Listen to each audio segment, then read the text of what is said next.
A ver, eh, estamos grabando. Sí. Ah, Buenas tardes a todos.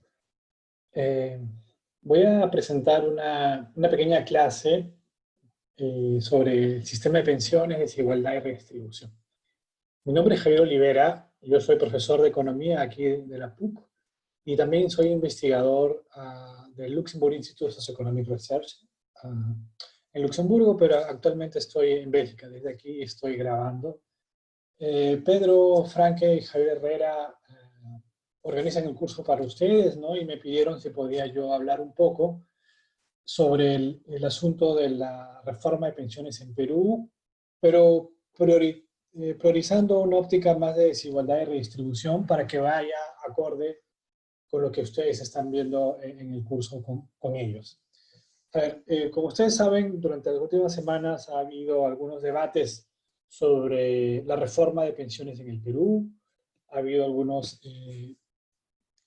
investigadores e instituciones que han venido presentando algunas reformas, algunos análisis, ¿no? Y creo que es importante que podamos discutir un poco más al detalle sobre ese tipo de propuestas.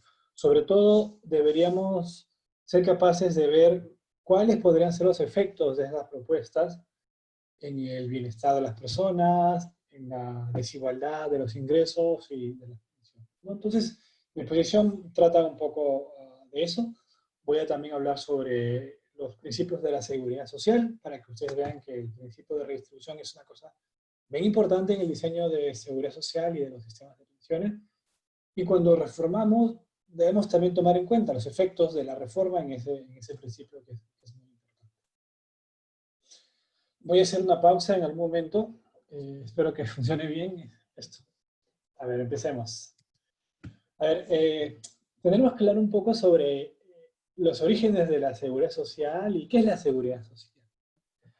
La seguridad social, tal y como la entendemos, tiene su origen en la Alemania de Bismarck. En esa época, fin del siglo XIX, se crean, ¿no?, seguros de accidentes de trabajo y pensiones de vejez. En esa época fue muy sencillo hacerlo, de alguna manera, ¿no? Los trabajadores recibían su jornal mensual eh, y cuando dejaban de trabajar, es decir, cuando se jubilaban, podían recibir un ingreso de compensación. La gente no vivió mucho tiempo, así que de alguna manera los sistemas de reparto de esa época alcanzaban bien, ¿no? Se juntaba el ingreso de los trabajadores activos y con eso se podían pagar las pensiones de los pensionistas que finalmente no vivían tanto. Obviamente eso va a cambiar, ¿no? Más adelante hablaremos sobre las presiones demográficas sobre ese tipo de sistemas. ¿Qué dice la OIT sobre la seguridad social? La OIT dice que la protección que la sociedad proporciona a sus miembros mediante medidas públicas contra las privaciones, que de otra manera derivarían en la desaparición o en una gran reducción de los ingresos, y también la protección mediante la asistencia médica y de ayuda a las familias con hijos. La idea de la seguridad social es que sirva para proteger de riesgos. Esos riesgos tienen distintas causas: el riesgo de enfermedad, el riesgo de vejez, de incapacidad, de muerte, de maternidad, etc. O sea, la seguridad social es eso, es un seguro que nos ayuda a protegernos de riesgos. Aquí, ¿cuáles son estos riesgos que cubre la seguridad social? Está el riesgo de muerte.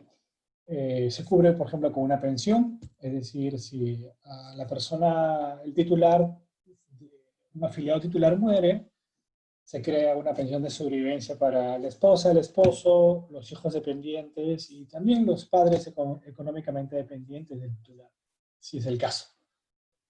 El riesgo de vejez, bueno, todos enfrentamos el riesgo de vejez y se cubre otorgando una pensión de jubilación, es decir, la persona ya no está en capacidad de seguir trabajando, tiene que retirarse y se le va a reemplazar el salario con una pensión de jubilación. También está el riesgo de invalidez, ya sea por accidente o enfermedad general o por accidente de trabajo o enfermedad profesional. Puede ocurrir que en algunos trabajos haya un mayor riesgo debido a la naturaleza del trabajo. Por ejemplo, trabajar en minas o industrias metalúrgicas conlleva un riesgo mucho mayor que trabajar en una oficina, en el sector público, en la universidad, por ejemplo. También está el riesgo de enfermedad. La Seguridad Social también cubre el riesgo de enfermedad. En Perú, por ejemplo, se cubre a través de salud, ¿no? El riesgo de maternidad, si recuerdo bien, las mujeres tienen 3 meses de derecho a maternidad, es decir, son pagadas por la Seguridad Social, el salario es pagado por la Seguridad Social, una parte, más bien, es pagado por la Seguridad Social. Y en el caso de los padres, creo que tienen unos días nada más de permiso, digamos, para poder estar con la familia, ¿no? En otros países es mucho más generoso. El riesgo de desempleo no se cubre en Perú. En el Perú no existe un seguro de desempleo, existe la CTS. Pero la CTS es más como un ahorro forzado que lo podemos hacer líquido cuando dejamos de trabajar o cuando perdemos el empleo, por ejemplo. Entonces la idea de la seguridad social es que debemos pagar por un seguro, adquirir este seguro para que nos proteja de esos riesgos. Y tenemos que pagar una prima para ello. Esa es un poco la idea de la seguridad social. Y también lo que se persigue en la seguridad social es que toda la población del país, de la economía, esté asegurada. No solamente una pequeña parte como sucede en países como Perú, donde el sector formal es pequeño en comparación al informal y, por ejemplo, no todo el mundo, no todos los trabajadores pueden tener este seguro social. También es importante que entre los conceptos ya empecemos a diferenciar qué es la seguridad social, la asistencia social y el estado de bienestar. La asistencia social se enfoca en las poblaciones de extrema pobreza o pobreza, como se define en el país. A estas poblaciones generalmente no pueden adquirir un seguro, como el de la seguridad social, no están afiliadas a un FP o al sistema nacional, no pueden ahorrar.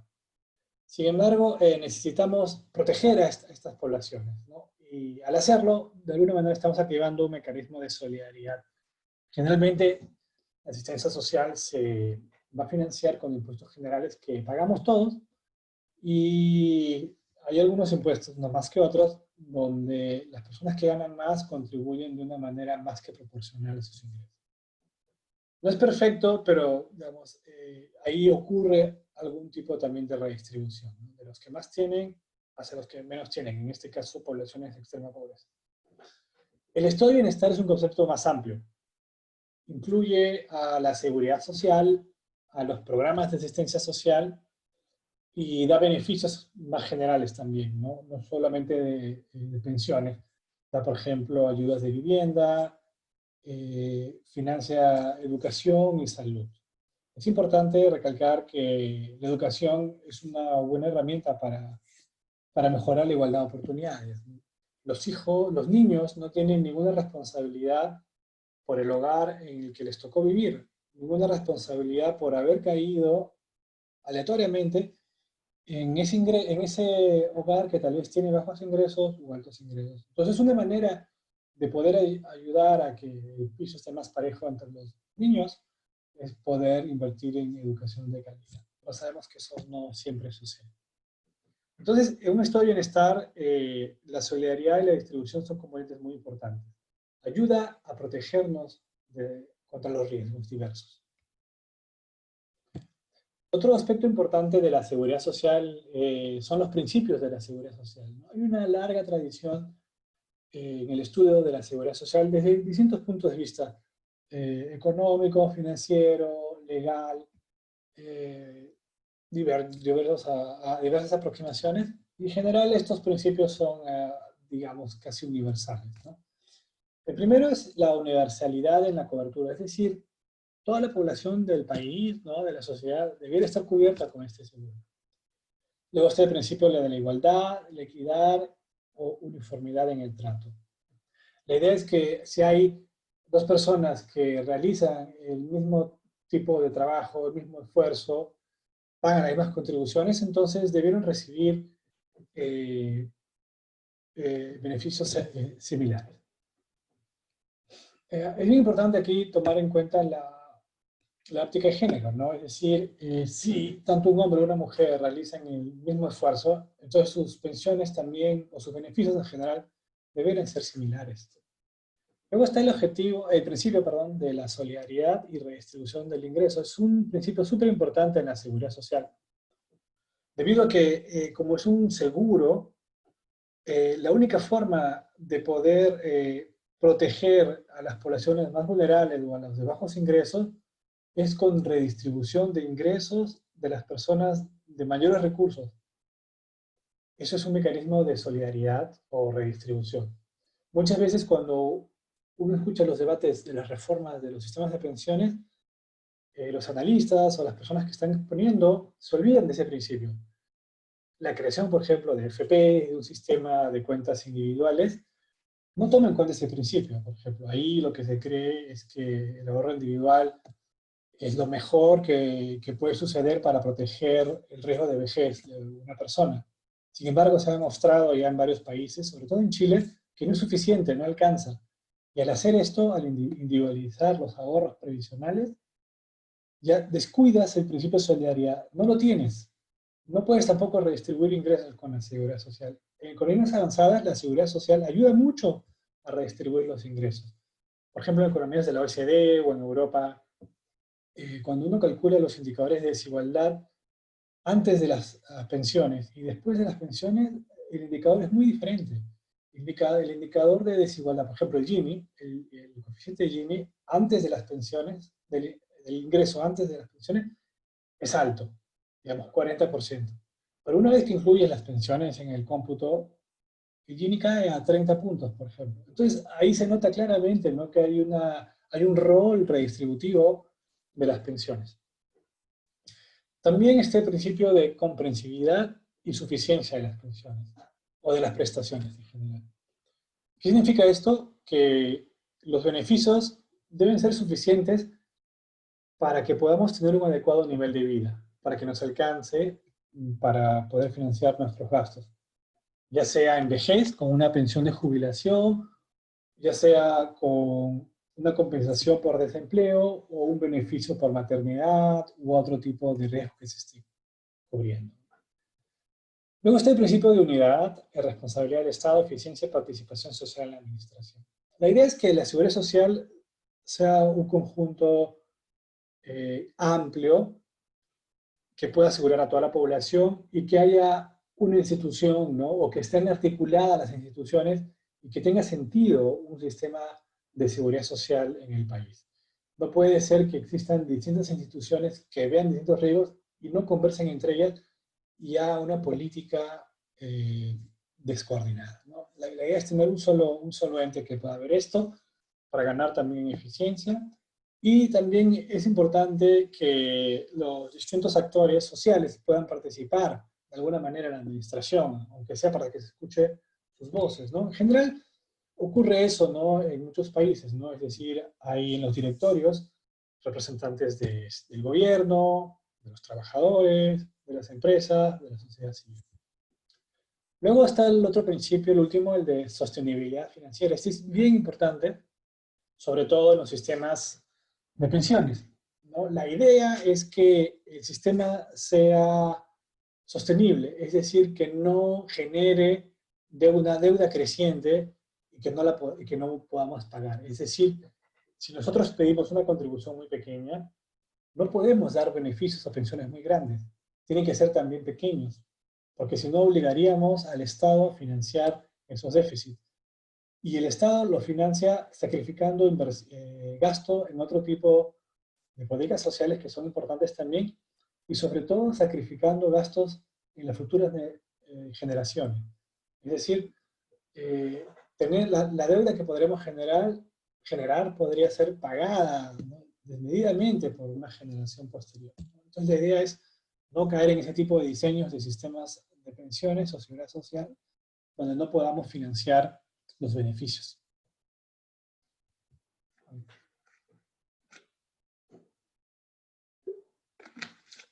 Entonces, les decía que la seguridad social, la idea de la seguridad social es cubrir riesgos. Podemos verlo también desde otro punto de vista, ¿no? Imaginen que Ustedes no saben en qué hogar van a caer, no saben en qué punto de la distribución de ingreso van a caer cuando nacen. Pueden caer en la parte top, entonces van a estar en un hogar rico, pueden caer en el medio de la distribución, van a ser clase media, o pueden caer en la parte baja de la distribución, que sería ser pobre, ¿no? Entonces, como no sabemos eso, es decir, hay un velo de ignorancia, no en términos de roles, ¿qué necesitamos? Un seguro que nos proteja de ese riesgo, que nos proteja del riesgo de caer en pobreza.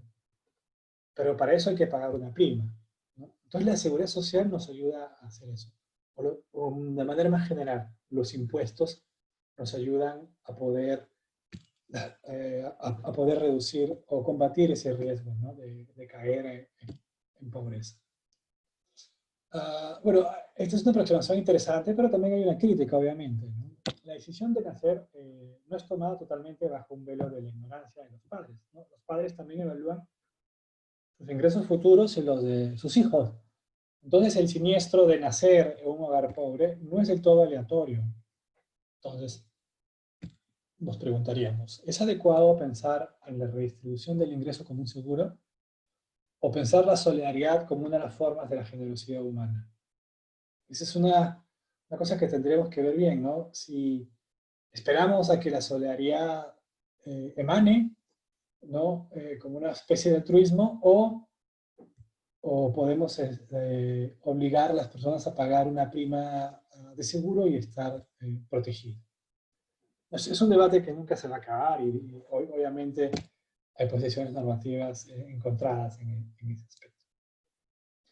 En todo caso, frente a esta crítica, podríamos decir que también hay limitaciones cognitivas y psicológicas que impone la pobreza, ¿no? Cuando uno es pobre, uno vive en un ambiente de estrés, de depresión. Entonces, las personas no pueden tomar decisiones de manera eficiente, ¿no? Hay cosas que hay que solucionar más apremiantes que pensar, por ejemplo, en pagar por un seguro social.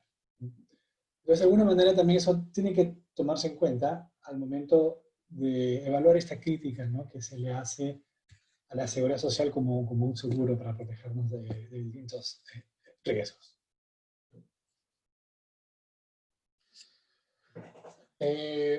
¿Hasta dónde debe existir la solidaridad forzada? ¿No? Puede colisionar con eficiencia, claramente, hay un trade-off.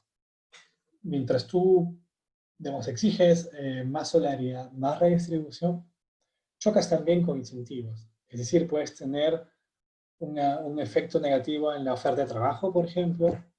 Puedes también, de alguna manera, presionar a que los trabajadores dejen de elaborar en el sector formal, pasen al sector informal, dejen de contribuir o creen contratos alternativos, si es que realmente la contribución a la seguridad social fuese muy, muy alta.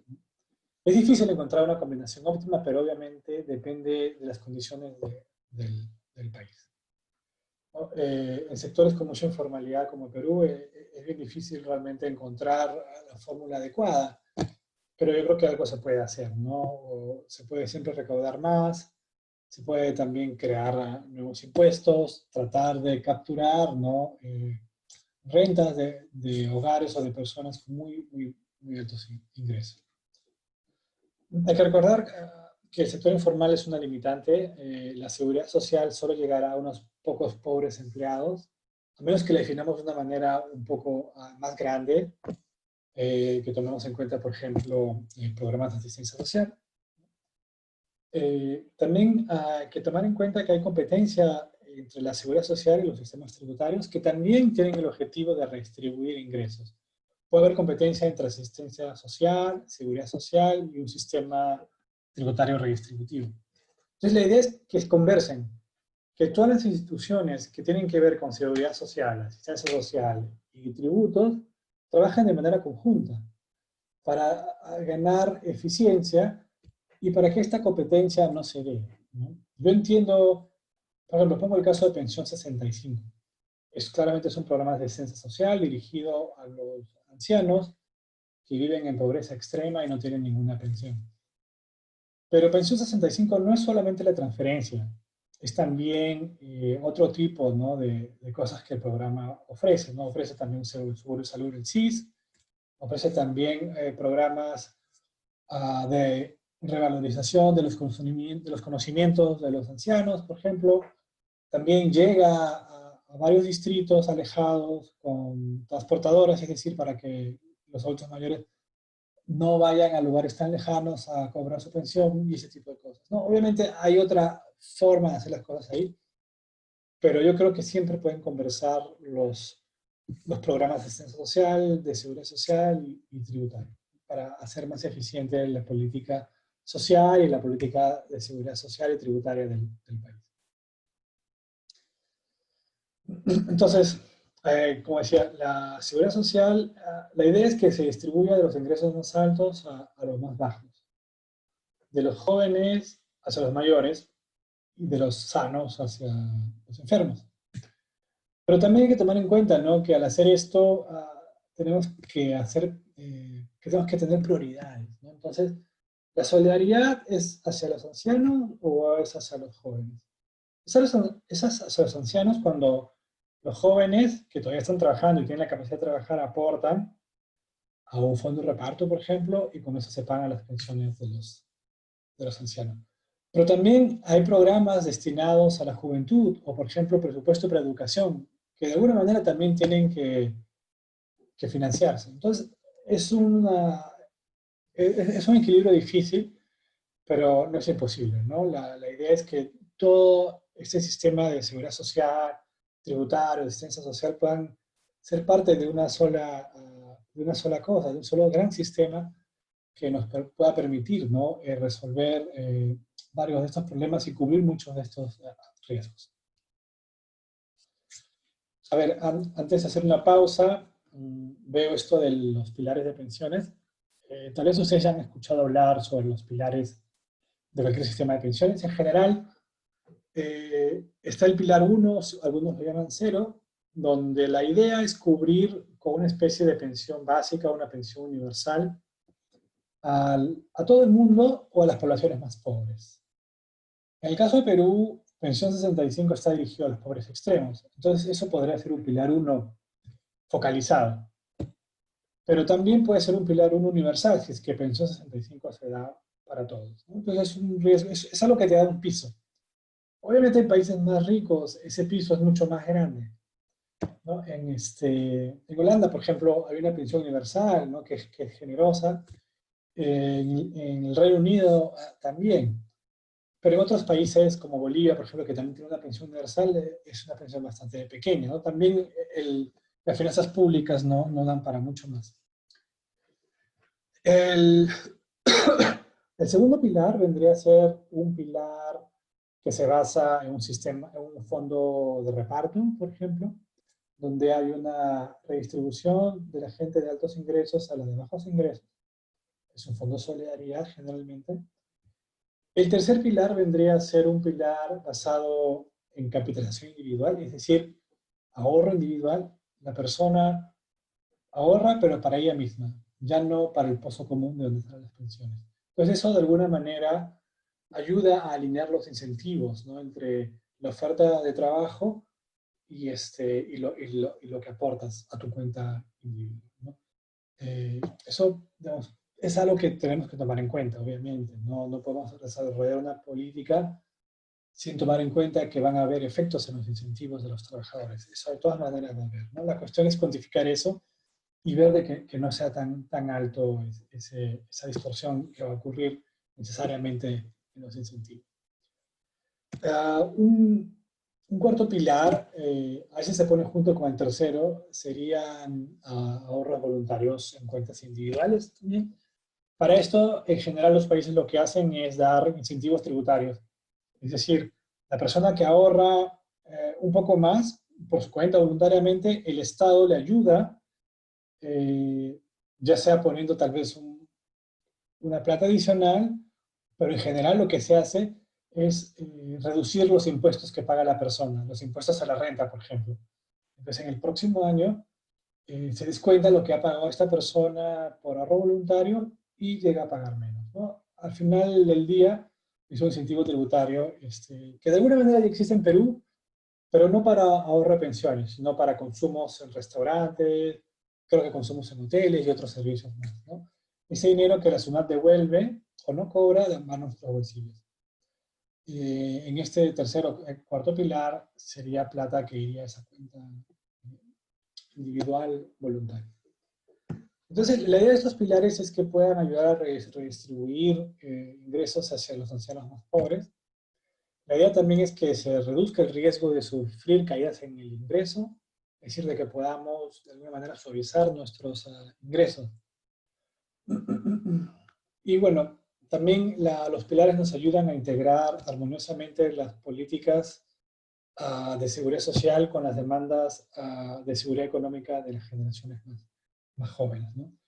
El Banco Mundial fue el que popularizó esta idea de los pilares, pero luego se han ido de alguna manera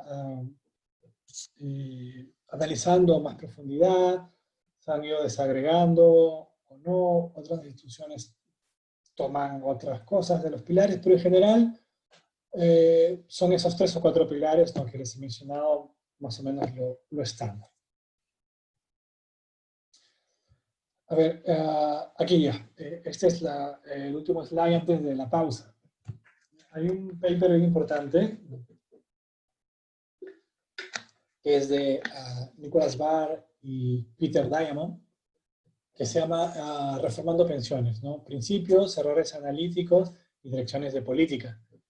Es bien interesante porque este documento, que de alguna manera recoge lo que los autores mismos hicieron en un libro anterior a este artículo, es que los sistemas de pensiones reconocen que los sistemas de pensiones tienen objetivos múltiples. Para las personas nos ayuda a suavizar nuestro consumo y también nos asegura de riesgos. Para el gobierno, los objetivos son la lucha contra la pobreza y la redistribución de ingresos.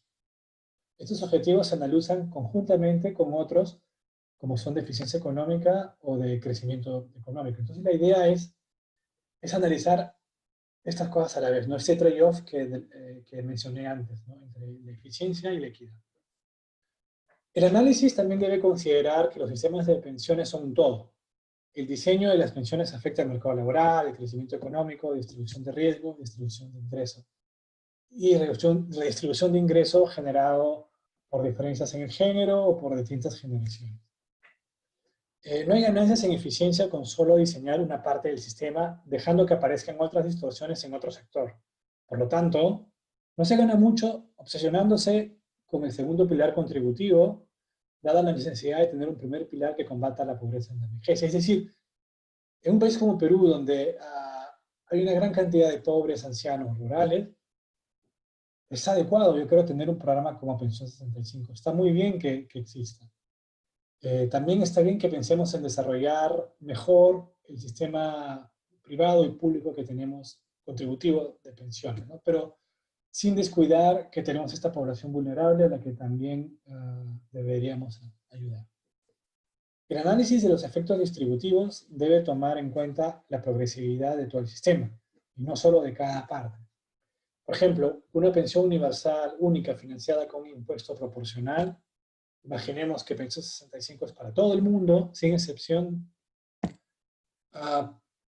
Una pensión universal financiada con un impuesto proporcional puede parecer no progresivo por sí solo, pero sí lo es en realidad si se considera el sistema total de impuestos sin contribuciones. Es decir, las personas que han contribuido más para poder pagar esta pensión universal son las personas de más alto consumo o de más alto ingreso. Entonces, de esa manera, ahí tenemos también una redistribución con una pensión universal. A ver, bueno, voy a hacer una pausa aquí y regreso en unos segundos.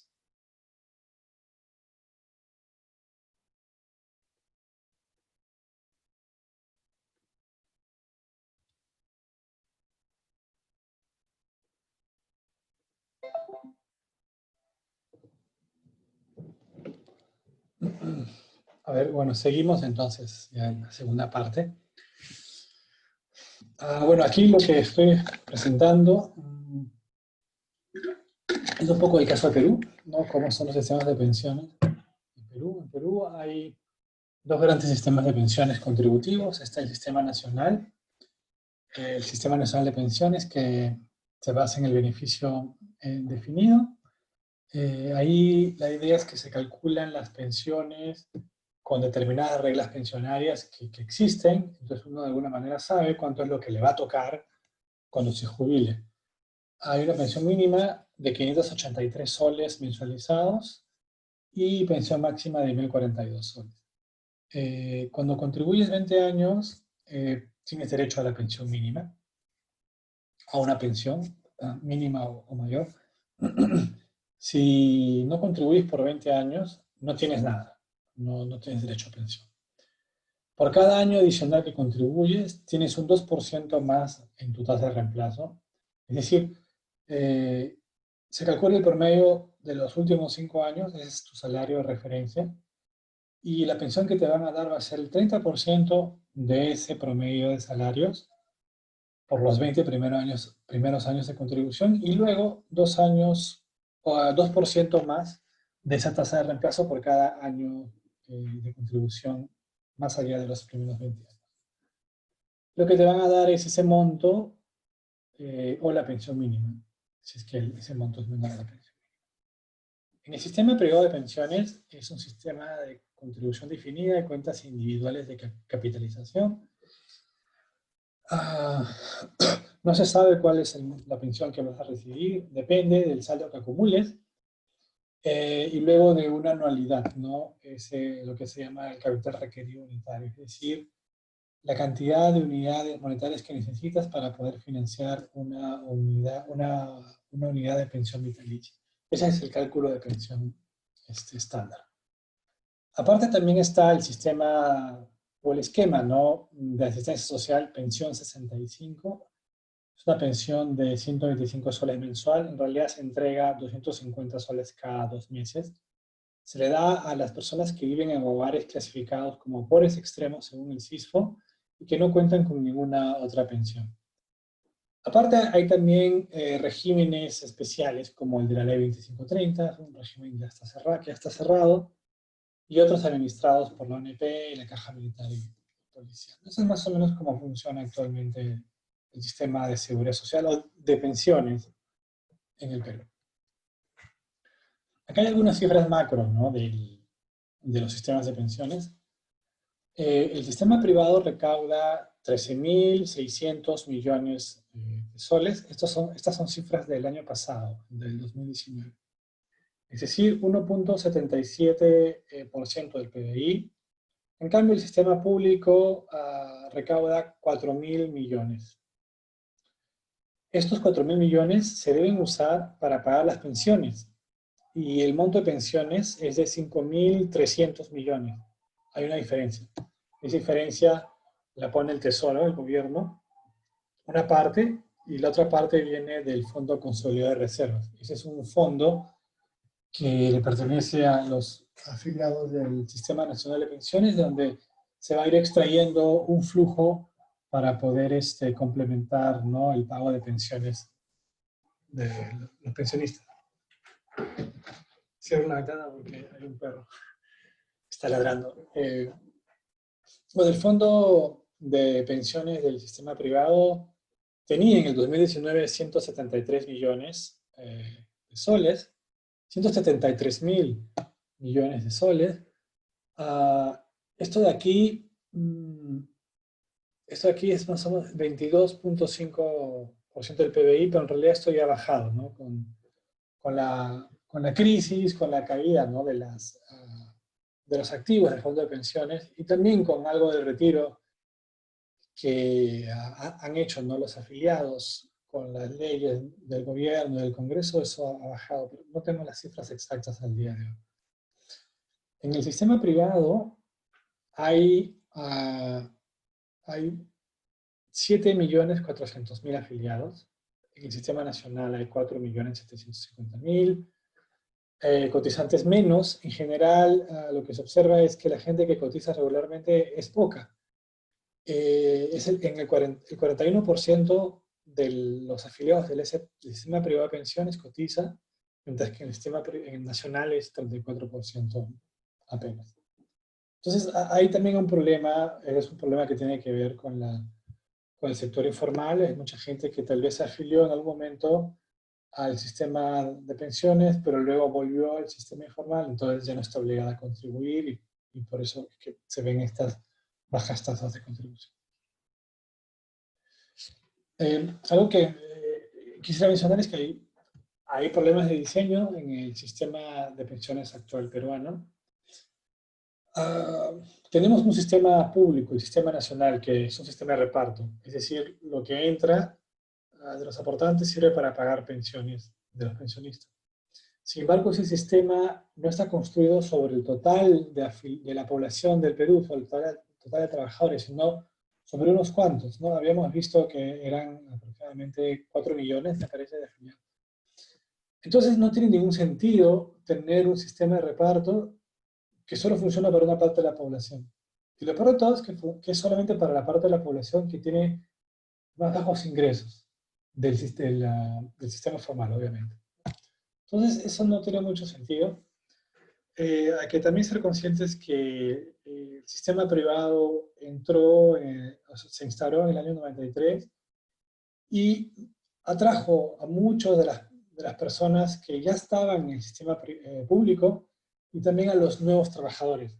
Entonces eso hizo que se reduzca la base contributiva del sistema nacional.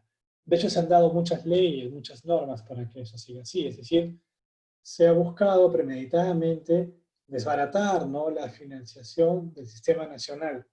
No se pudo eliminar en el año 93 el sistema nacional, pero sucesivas leyes y normas en la práctica lo que hacen es dificultar el ingreso de personas a ese sistema.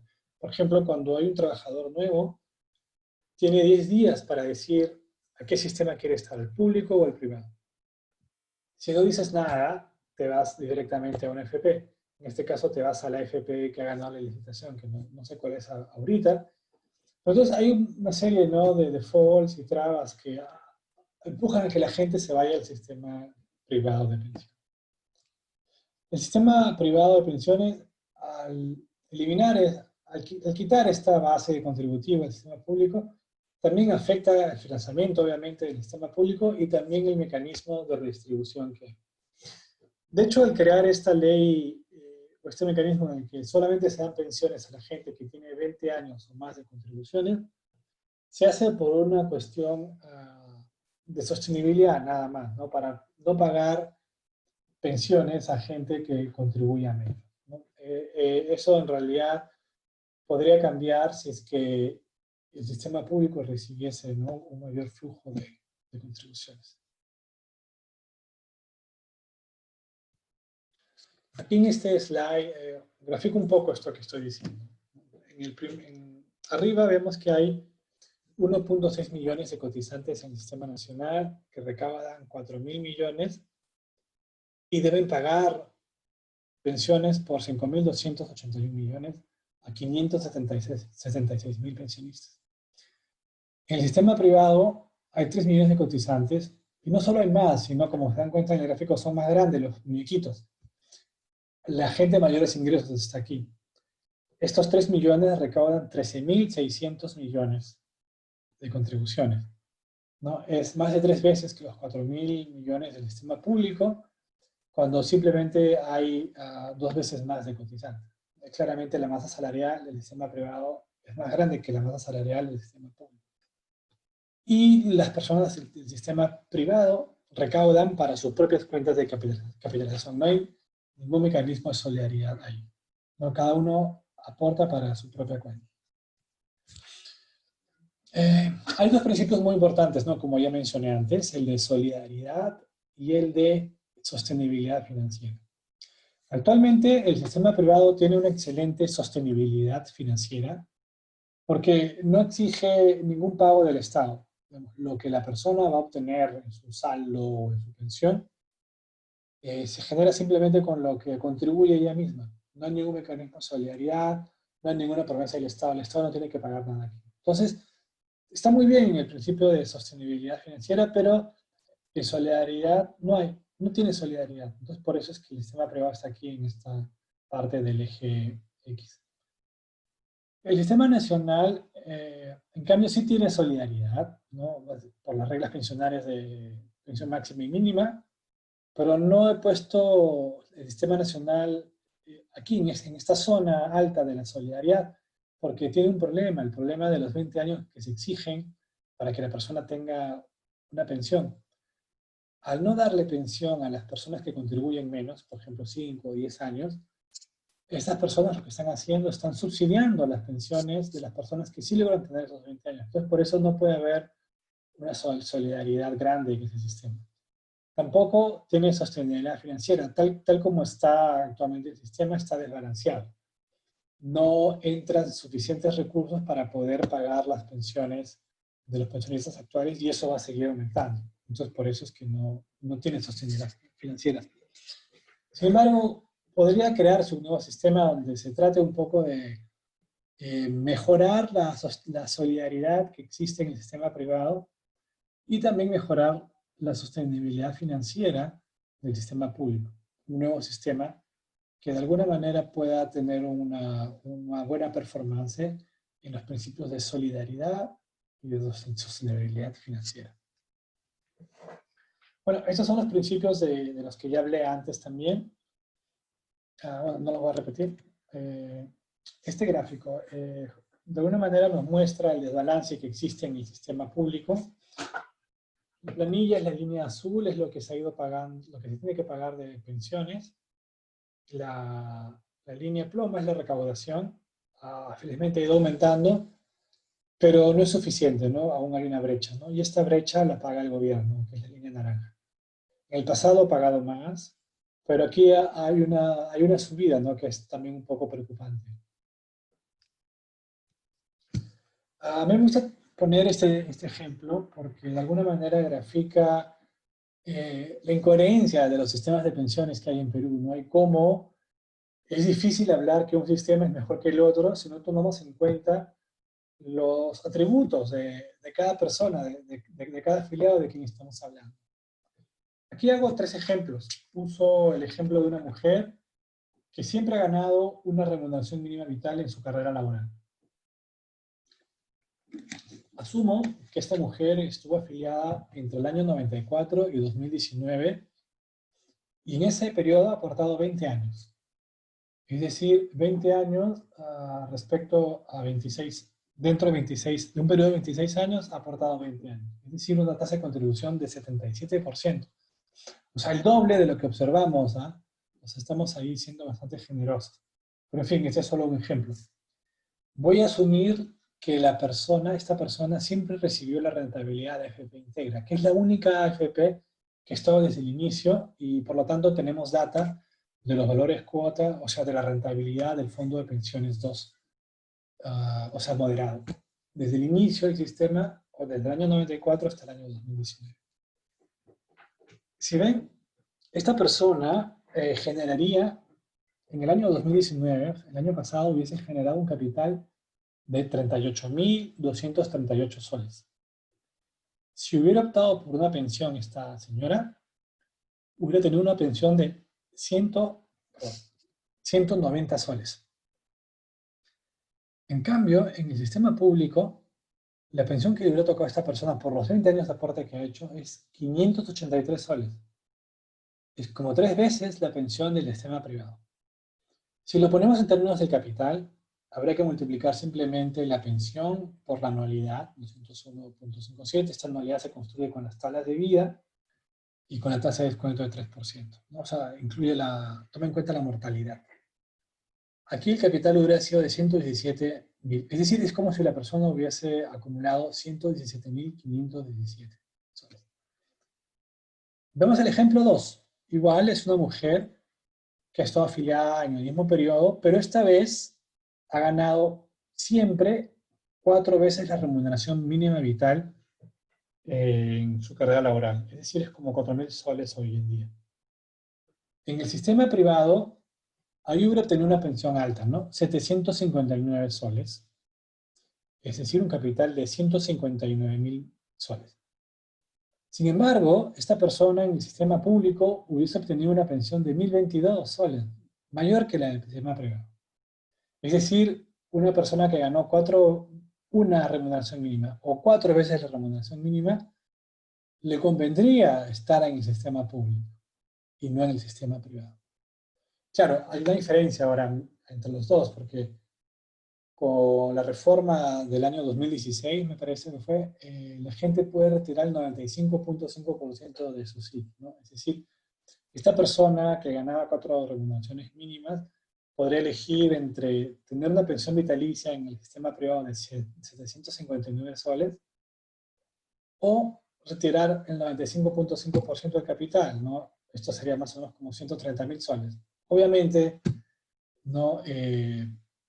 Mucha gente va a preferir retirar el cash, ¿no? Y no esperar a tener una pensión vitalicia. Pero bueno, eso es algo que ocurrió en el año 2006, lamentablemente, de alguna manera se desnaturalizó la idea del sistema de pensiones, ¿no? La idea es que la gente tenga una pensión, que tenga un ingreso constante, un ingreso que le ayude, ¿no? A llevar una buena vida de la mejor manera en la jubilación. Pero si esta persona gasta el capital en otra cosa, lo gasta muy rápidamente, va a quedarse descobertura. Pero bueno, siguiendo con el ejemplo. Ahora imaginemos que esta persona ganó siempre 7 veces la remuneración mínima vital, es decir, más o menos 7.000 soles. En el sistema privado hubiese tenido una pensión de 1.328 soles. En el sistema público, 1.042. Ahí sí, ya la pensión del sistema privado es mejor que la del público. Es decir, solo para la persona que gana 7 remuneraciones mínimas vitales. Entonces, el sistema privado es bueno mientras tú tengas salarios más altos. Te conviene, tal como están las reglas actualmente en el sistema nacional. En el sistema nacional le conviene más a las personas de bajos ingresos. Pero claro, ahí hay un costo, ¿no? Que el Estado está asumiendo y que además las personas que no llegan a los 20 años de contribución están perdiendo, ¿no? Eso de alguna manera no... esa plata que están pagando estas personas que no llegan a los 20 años sirve para pagar las pensiones de estas personas que sí llegan a esos 20 años. Entonces, es bien difícil decir que un sistema es mejor que el otro. Depende de a quién estemos analizando, ¿no? Pero, no sé, tal vez Javier y Pedro sepan mejor, pero creo que según la ENAO, el 1% más rico en ingresos laborales gana 7.000 soles o más, ¿no? Es decir, acá hay como 1% de la población, de los empleados, ¿no? Está aquí. Tal vez, yo creo que está subvencionado, subestimado, debería ser más, pero igual, digamos, no hay tampoco muchas personas que ganen más de 7.000 soles en el Perú, ¿no? En términos relativos. Otro asunto que también es importante de ver es que el sistema privado de pensiones, la desigualdad de los saldos es bien grande. Aquí en este gráfico, usando datos del 2016, construyo la distribución acumulada de los fondos de pensiones, ¿no? Y están ordenados, ¿no? De acuerdo al tamaño de cada fondo, ¿no? Es decir, con esto yo puedo saber, por ejemplo, qué porcentaje de la población, de los afiliados, posee qué porcentaje del total de fondos. Por ejemplo, en este punto, aquí vemos que el 5% más rico, no, aquí estamos en el decil 95, el 5% más rico posee aproximadamente la mitad de los fondos. Es una desigualdad bastante grande, ¿no? El coeficiente de Gini para esto es 0.79 puntos, es bien alto. Pero en realidad es un número que está muy en línea con la desigualdad que se observa en la riqueza. En realidad, estos saldos SIC es una buena proxy para la desigualdad de la riqueza Porque igual lo que aquí se está observando son los ahorros que las personas hacen de sus ingresos que han estado acumulando, ¿no?, durante los últimos 20 y tantos años. Es decir, es una proxy del ahorro. Entonces, por eso es que se puede de alguna manera aproximar a cuál sería, ¿no?, el nivel de desigualdad en la riqueza en el Perú. Un problema también importante es que hay una densidad de contribuciones baja. Vimos que en el sistema privado era de 41%. Pero también debemos decir que hay una especie de distribución bimodal, ¿no? Es decir, hay mucha gente que no contribuye nada, miren, cero, o contribuye muy poco, pero a la vez también hay una cantidad importante de gente que siempre contribuye, es decir, de que siempre ha estado afiliada, y contribuyendo al sistema de pensiones. Aquí en este gráfico vemos cómo la densidad de contribuciones es mucho más alta mientras estamos en el decil más alto, ¿no?, del saldo SIC. Esto era esperable, ¿no? Mientras la persona tiene un mejor puesto de trabajo, un mejor contrato, mejores condiciones laborales, también gana más, se esperaría entonces que también contribuya con mayor probabilidad que una persona, ¿no?, que tiene un trabajo más precario y que gana menos. Bueno, eso era en cuanto al diseño del sistema de pensiones en Perú. Algo adicional que quería mostrarles, ¿no?, es que es bien importante al momento de hacer diseños de pensiones o reformas, tomar en cuenta cuál es el rol de los defaults. El default es simplemente la opción de política que ocurre cuando la persona es pasiva, es decir, cuando no decide nada. Por ejemplo, te dan un tiempo para decidir, mira, existe una comisión de saldo, una comisión de administración de saldo y una comisión de administración de flujo. La comisión de saldo es la que se aplica al fondo de pensiones, al acumulado. La comisión de flujo es la que se aplica con un porcentaje del salario. Entonces te dicen, mira, tienes 6 meses para decidir. Y si no decides nada, te ponemos en el default, te ponemos en la comisión por saldo. Ese es el default, ¿no? Entonces, es bien importante cuando diseñemos políticas, diseñar un buen default. Les voy a contar el caso de esta política del año 2013 que introdujo un cambio en la forma que cobran las comisiones las AFPs.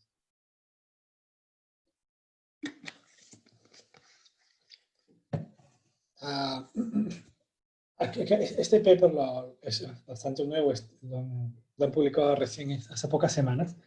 Lo he hecho con mi coautora Noelia Bernal de la Universidad del Pacífico.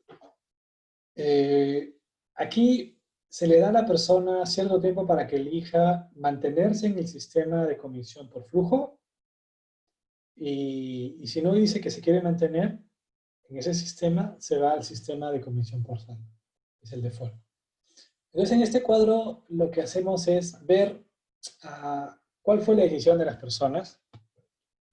En este caso, en el actual fee hay algo que dice aquí balance fee. Balance fee es la comisión por saldo y el load factor fee es la comisión por flujo. Esto es en donde están los individuos actualmente. En cambio, aquí en las filas, lo que dice balance fee is better, eso significa que para la persona, para el individuo en particular que analizamos, la comisión por saldo era mejor, ¿no? Hemos hecho, bajo ciertos supuestos, hemos proyectado la acumulación de fondos de la persona y hemos visto qué comisión era mejor para él o ella, ¿no? ¿La del saldo o la del flujo? En el otro caso es que la comisión por flujo era mejor para esta persona. Y vemos las combinaciones, ¿no? Por ejemplo, en la primera línea, que la comisión por saldo es mejor, vemos que hay 3.604 individuos que eligieron la comisión por saldo, perdón, que quedaron en la opción default de comisión por saldo, balance fee, pero felizmente esa comisión era la mejor para ellos, de acuerdo a sus características. 3.600 personas. Sin embargo, De esas personas que están en el balance fee, en el saldo, en la comisión por saldo, hay 26.747 que les convenía haberse quedado en el flujo. Es decir, hay 41% de personas que pierden. Estas personas cayeron en el default y debieron más bien haberse quedado en el flujo. Debieron haber estado allá. De igual manera, las personas que están que eligieron quedarse en la comisión de flujo, en este caso hubo una decisión activa, dijeron, yo quiero quedarme en la comisión por flujo. Hay 13.998 personas que no les convenía esa comisión, que hubiesen estado mejor si se hubiesen ido a la comisión por saldo, es decir, 21.7%. ¿No? En total es 2/3 de las personas están erróneamente asignadas a una comisión. Esto de alguna manera grafica, ¿no?, la importancia, ¿no?, de diseñar bien los default. Bueno, y lo más triste de esto es que las personas con menos conocimientos, ¿no?, en asuntos financieros, las personas con bajos ingresos, los más jóvenes y las personas con menores saldos son las que se ven más afectadas por ese tipo de decisiones, ¿no? Y eso también lo hemos hecho en el paper, ¿no? Es decir, las personas que pierden más con la reforma han sido justo las que tienen menores saldos SIC, las más pobres y las más jóvenes, ¿no? Y de hecho la intensidad también de la caída, ¿no?, es grande, es bastante heterogénea, ¿no? En general, aquí vemos, por ejemplo, en este gráfico, el porcentaje de cambio en el saldo final de acuerdo a la elección que hiciste, ¿no? Las pérdidas, toda esta parte negativa, son mucho más grandes que las ganancias, ¿no? Y aquí hay también una relación con el ingreso y el salario y los saldos de pensiones, ¿no? Entonces también ahí hay un problema distributivo que tampoco se analizó muy bien antes de la reforma. Bueno, lo que ahora quiero es hacer una aplicación, ¿no?, para ver cómo podemos introducir un análisis de bienestar y desigualdad cuando planteamos una reforma de pensiones, ¿no? Pero voy a hacer otra pausa. Luego de la pausa voy a explicar esta parte. A ver.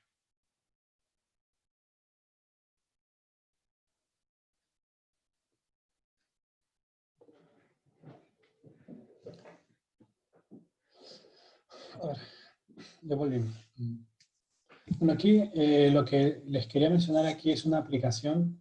Esto está basado en unos papers que he hecho antes, accediendo a microdata que me proporcionó la SBS y la UNP sobre una muestra de afiliados del sistema público y privado. Entonces puedo hacer un análisis, ¿no?, a nivel del individuo. Aquí lo que quiero es analizar los efectos de una reforma, ¿no?, en el bienestar y en la deuda de pensiones y en la desigualdad también de las pensiones. En este caso, la reforma que se proponía era crear un sistema mixto, es decir, unificar el sistema nacional y el sistema público en un solo sistema. Pensión 65 seguiría focalizada en pobres extremos. Ese sería el pilar 1, digamos. El pilar 2 sería un pilar solidario obligatorio. Podría ser las pensiones mínimas, por ejemplo. El tercer pilar sería un pilar obligatorio con cuentas individuales, que es como lo que sucede actualmente en el AFP. Y el cuarto pilar sería un pilar voluntario, es decir,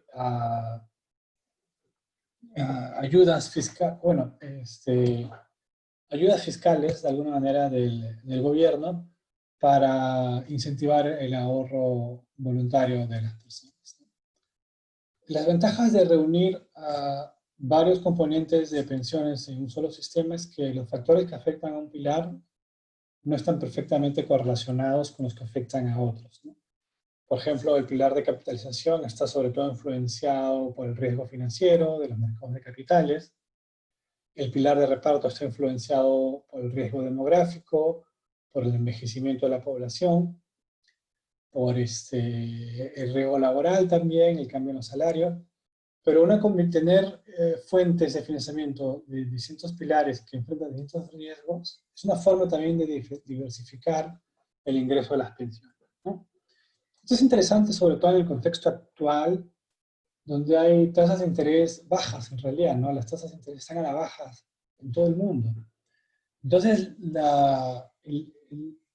digamos, la parte más atractiva de un sistema Family Fund, un sistema de cuentas individuales, era que podías tener una buena capitalización, una buena tasa de interés, de rentabilidad, pero ahora esto ya no sucede. Entonces, a veces podría pensarse entonces que tener un sistema de reparto es interesante porque de alguna manera paga las pensiones de los pensionistas de hoy con los salarios de las personas. Es decir, ese fondo, ¿no?, que usas para pagar crece al menos, ¿no?, con la tasa de crecimiento de los salarios. Bueno, reunir estos sistemas en uno solo puede reducir costos fiscales y mejorar la asignación del gasto social también. ¿Por qué? Porque al momento de financiar las pensiones de reparto, las pensiones mínimas, con las contribuciones de los afiliados del sistema privado, de alguna manera le reduces la carga al Estado. Y entonces el Estado tiene más recursos disponibles para poder usar en otros rubros, ¿no? En educación, en salud. Esta es la propuesta de reforma. Esto está basado en un paper del año 2016, ¿no? En uno de los slides puse una lista de los papers que he hecho y ahí está, ¿no? Hay una versión antigua que está en la revista Apuntes, ¿no? Entonces ahí puede encontrar más detalles de esta parte de mi presentación. Entonces, la tasa de contribución sigue siendo 10%, que es la del sistema privado actualmente.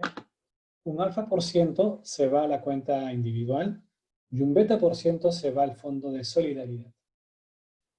Con el alfa por ciento se va a financiar una pensión de la cuenta individual, con la FP, y del fondo de solidaridad se va a financiar una pensión adicional que va a ayudar a financiar la pensión mínima. Es decir, si tú obtienes una pensión con tu cuenta individual que no alcanza la pensión mínima, ese diferencial, ese saldo que falta, se completa con el fondo de solidaridad, que se alimenta con ese beta por ciento de todas las personas.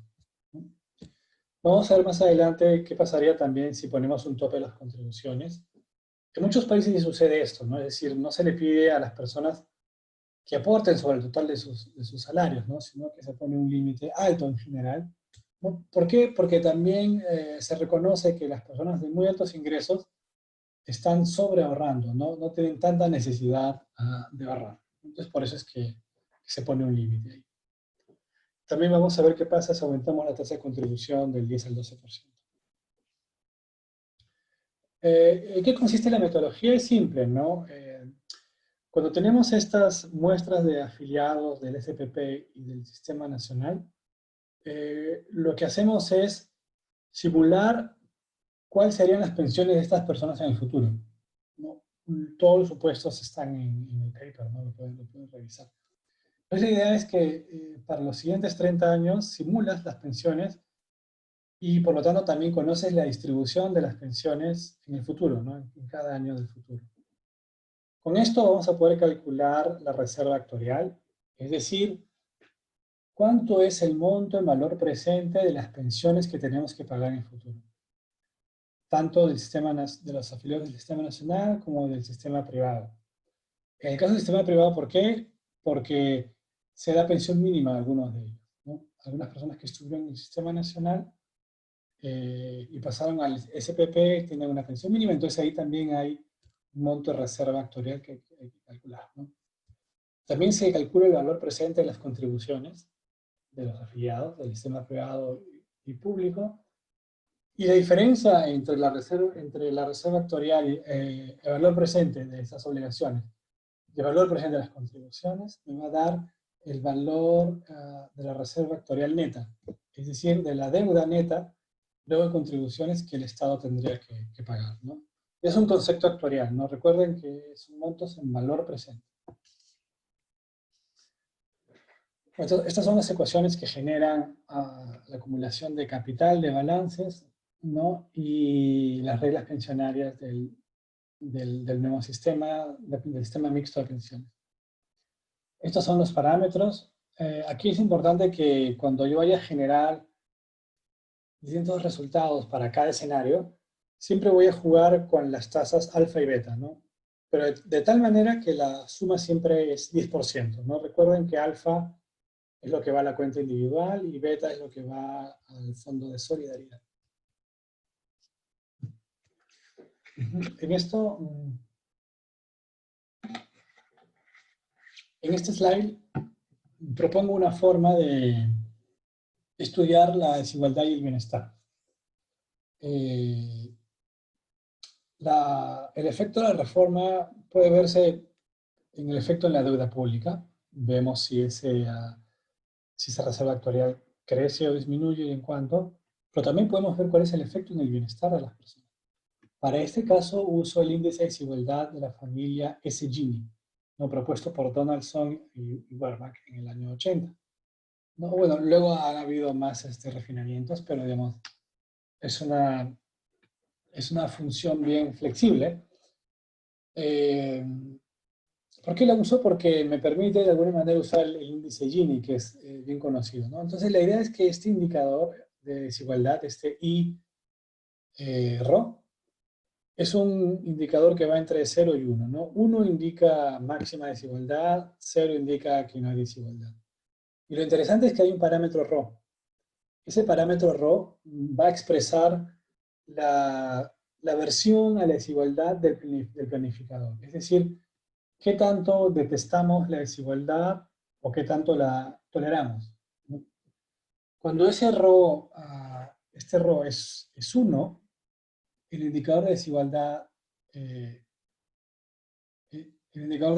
es 0. Cuando este ρ es 2, el indicador de desigualdad se convierte en el Gini, en el coeficiente de Gini. Cuando es 3, 4, 5, significa que me importa mucho la desigualdad. Es decir, soy un planificador social al que le interesa mucho la desigualdad y por lo tanto me parecen mucho más importantes los niveles de bienestar de las personas de más bajos ingresos, ¿no? Mientras ese ROC crezca y crezca más, es mucho más importante para mí el bienestar del más pobre, ¿no? Y bueno, eso puede llegar hasta convertirse, ¿no? en una función en la que solo le interesa el bienestar del más pobre y de ahí del siguiente en el ranking, ¿no? Pero en este caso voy a hacer escenarios cuando no me importa la desigualdad, es decir, cuando el ROE es 1, y cuando me importa la desigualdad, pero al nivel, según el criterio del coeficiente de Gini, es decir, cuando el ROE es igual a 2. La función de bienestar es simplemente la multiplicación de la pensión promedio, mu, por 1 menos el indicador de desigualdad, ¿no? Entonces, mi bienestar, o sea, el bienestar de la sociedad, aumenta cuando aumenta la pensión y también aumenta cuando disminuye la desigualdad, ¿no? Si la desigualdad aumenta, o sea, este I aumenta, significa entonces que el bienestar también disminuye. Este es el trade-off del que habíamos hablado antes, ¿no? Entre la equidad, ¿no? Mirada por la desigualdad, y eficiencia, mirada a través del promedio de las pensiones. Este es el resultado cuando teníamos una tasa de contribución de 10%, y bajo diferentes opciones de reforma, ¿no? Recuerden que el beta es lo que va al fondo solidario, ¿no? Aquí con beta igual 5%, soy más solidario que con beta igual 1%, igual a 1%. Lo que está en la primera columna son los resultados si es que no hay ninguna reforma. Por ejemplo, en términos del PBI, vemos que las reservas actuariales netas son de 15.2% del PBI. Es decir, si no hacemos nada, nuestra deuda actuarial es de 15 puntos del PBI. Pero ¿qué pasa si reformamos y creamos este sistema mixto? Tendremos que la deuda baja de 15.2 a 13.9, o 10.8, o incluso hasta 2.3. Es decir, mientras crezca el porcentaje de la contribución que va al Fondo de Solidaridad, vamos a poder bajar la deuda también, ¿no? Porque esa manera, ese Fondo de Solidaridad nos va a ayudar a pagar las pensiones. Entonces es conveniente desde un punto de vista fiscal. Vemos qué pasa más bien en el caso del bienestar.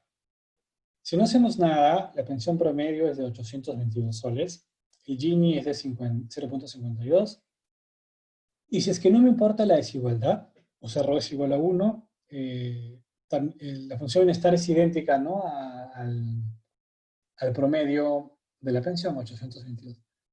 Si me interesa la desigualdad, entonces la función de bienestar es igual a 392, ¿no?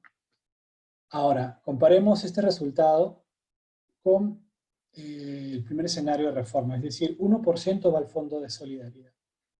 Ahí vemos que el bienestar ha crecido, ha pasado de 392 a 449, es decir, este 1% que va al Fondo de Solidaridad ya me eleva, me eleva el bienestar, ¿no?, de la sociedad. En este caso, observamos que la pensión es mayor, 845, mayor a 822, y también observamos que la desigualdad ha bajado, ¿no?, de 0.52 a 0.47. En los siguientes escenarios, cuando los comparamos con el escenario de no reforma, también vemos que son superiores. Es decir, todos estos escenarios son mejores que el escenario de no reforma. Es decir, nos conviene, desde este punto de vista del análisis del bienestar, reformar el sistema de pensiones. ¿Qué tan lejos podemos ir? ¿Qué tan lejos podemos, qué tan grande podemos poner este porcentaje que va a solidaridad? Depende no solamente de lo que observamos en esta tabla, sino también de posibles efectos de comportamiento, ¿no?, en los incentivos, ¿no? Podremos poner una tasa más alta de solidaridad, una tasa más alta de contribución a solidaridad, por eso eso nos va a reducir la deuda de pensiones, pero también nos puede afectar, ¿no?, los incentivos de las personas a contribuir. Pero bueno, con los datos que tengo, no puedo ver esos efectos de comportamiento. Es importante mencionarlo. ¿Qué pasa si hay un tope en el salario? Por ejemplo, un tope de 10.000 soles. No se contribuye más allá de 10.000 soles. También vemos, ¿no?, que la reserva actuarial neta va bajando, pero a un ritmo menor que antes, ¿no? Por ejemplo, cuando beta llegó a 5%, si hay un tope en la contribución, la deuda se baja hasta 4.3%. Antes bajábamos hasta 2.3%, ¿no? Pero igual que en el caso anterior, también observamos que los escenarios de reforma son mejores que la situación actual, ¿no? Entonces también con esta cosa adicional, con ese tope adicional, también obtenemos buenos resultados, ¿no? ¿Por qué es importante poner esto? Porque tal vez para que la reforma pase, debiéramos tal vez crear mecanismos, ¿no?, para que las personas de más altos ingresos tengan resistencia a participar en este sistema, ¿no? Además, recordemos que las personas de más altos ingresos también sobreahorran, ¿no? O sea, ya tienen otras formas de ahorro, ¿no? O sea, pero esto obviamente hay que trabajarlo mejor, ¿no? Tal vez este tope de 10.000 soles es bajo aún, ¿no? Habría que ver la distribución real, ¿no?, de ingresos a este año, ¿no? Estos datos me parece que son del 2015. Habría que ver cómo está la distribución y fijar tal vez un tope mayor, pero eso sería cuestión, ¿no?, de ver los datos otra vez. Bueno, aquí está el ejercicio hecho con una tasa de 12% en lugar de 10%. Todo sale mejor. Incluso vemos, ¿no?, que en el escenario en el que la tasa de contribución al Fondo de Solidaridad es de 5 puntos, hay incluso un superávit, ¿no? Es decir, ya no hay deuda actuarial, ¿no? Se cancela prácticamente, ¿no? También vemos que todos los escenarios nos arrojan mejores resultados en el bienestar que el escenario de no reforma. Bueno, para concluir, ¿no? Vemos que Es posible reducir la deuda actuarial, es posible reducir los niveles de desigualdad en pensiones sin que se afecte el nivel de bienestar global de los afiliados. Un sistema multipilar es mejor que el sistema actual. Incluso si el planificador social no le interesa la desigualdad, ¿no? Podemos estudiar también innovaciones como el tope de la contribución, lo cual podría relajar la resistencia a la reforma, ¿no? De los grupos de personas que ganan más, ¿no? Bueno, aquí hay algunos cambios, ¿no? Que yo pienso que se tienen que revertir, ¿no? Es decir, las contribuciones, la exoneración a gratificaciones de contribución debería revertirse. También el retiro del 95.5% de la SIC también. Pero claro, ya la gente está acostumbrado a esto, entonces tal vez debería dejarse un pequeño porcentaje para que la gente pueda retirar, ¿no? de sus cuentas, ¿no? Pero bueno, eso habría que analizarlo con nuevos datos, ¿no? Y bueno, y eso es todo, ¿no? Espero que les haya gustado esta clase en 3 partes, donde he querido de alguna manera presentar lo que se está debatiendo, ¿no? Sobre la reforma de pensiones en Perú, pero priorizando una óptica, una visión más de análisis de bienestar y de desigualdad. Bueno, muchas gracias. Suerte en el curso.